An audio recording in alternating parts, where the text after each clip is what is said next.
रात के करीब 11 बज चुके थे। ऑफिस की ज्यादातर लाइट्स बंद थीं। सिर्फ एक केबिन में हल्की पीली रोशनी जल रही थी, जहां मैं, आर्यन, अपनी रिपोर्ट पूरी करने में लगा था। बाहर बारिश जोरों से हो रही थी। खिड़की के शीशों पर बूंदों की टपटप बस सन्नाटे को तोड़ रही थी। अब तो सब जा चुके होंगे, मैंने सोचा ही था कि पीछे से किसी की हील्स की आवाज आई। मैंने पलटकर देखा। वो थी रिया वर्मा, हमारी मैनेजिंग हेड। हमेशा की तरह आत्मविश्वासी, सलीकेदार और एक अजीब सी खूबसूरती लिए हुए। सफेद शर्ट, हल्का ग्रे ब्लेजर और खुले बाल जिनमें बारिश की नमी सी चमक थी। अभी तक गए नहीं, आर्यन? उन्होंने मुस्कराते हुए पूछा। आपकी रिपोर्ट पूरी करनी थी, मैम, मैंने कहा। इतना डेडिकेशन? या फिर कोई और वजह? उन्होंने हल्के इशारे में पूछा। मैंने भी मुस्कराकर कहा, शायद दोनों। वो कुछ पल तक मुझे देखती रहीं, फिर बोली, कॉफी लोगे? कॉफी मशीन से भाप उठ रही थी। वो कॉफी डालते हुए बोली, तुम्हें डर नहीं लगता इस सुनसान ऑफिस में? मैंने कहा, जब आप पास हो तो नहीं। वो हल्के से हंसी। तुम फ्लर्टिंग कर रहे हो मुझसे? सिर्फ सच बोल रहा हूं, मैंने कहा। कॉफी के साथ माहौल भी थोड़ा गर्म हो गया।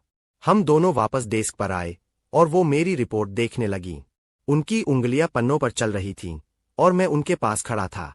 उनकी खुशबू, बालों की हल्की लहर और आंखों की गहराई, सब कुछ कमरे की हवा में मिल गया था। ये हिस्सा थोड़ा सुधार सकते हो? उन्होंने मॉनिटर की ओर इशारा किया। मैं झुककर देखने लगा। वो भी झुकी। हमारे चेहरे के बीच बस कुछ इंच की दूरी थी। वो पल भर को रुकी, फिर बोली, इतना क्लोज आने की आदत नहीं है मुझे। मैंने मुस्कराकर कहा, कुछ आदतें बनानी पड़ती है। वो मेरी तरफ देखकर हंसी। वो हंसी किसी फॉर्मल मीटिंग की नहीं थी। वो एक इंसान की थी जो धीरे धीरे अपना गार्ड नीचे कर रहा था। चलो टेरेस चलते हैं, उन्होंने कहा। थोड़ी हवा खा लेते हैं। बारिश थम चुकी थी। हम दोनों टेरेस पर पहुंचे। हवा गीली थी। आसमान में चांद बादलों से झांक रहा था। रिया रेलिंग के पास खड़ी होकर बोली, कभी कभी सोचती हूं, इतना काम क्यों करती हूं? खुद के लिए भी वक्त नहीं बचता। मैंने पास जाकर कहा, शायद इसलिए कि जब आप किसी को सब कुछ देती है, तो खुद को भूल जाती है। वो मुस्कराईं। और तुम मुझे इतना ऑब्जर्व करते हो?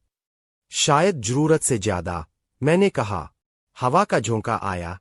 उनके बाल मेरे गाल को छू गए।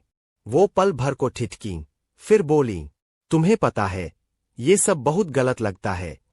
दिल कभी सही गलत नहीं सोचता, मैंने कहा। वो कुछ पल मुझे देखती रहीं, और उस एक नजर में जितनी बातें थीं, उतनी तो 1000 शब्दों में नहीं कही जा सकती। बारिश फिर से शुरू हो गई। हम दोनों वापस अंदर आए। रिया की शॉल गीली हो गई थी। उन्होंने उतारकर कुर्सी पर रखी। वो थोड़ी ठिठुरी, तो मैंने कहा, आप चाहे तो मेरी जैकेट ले लीजिए।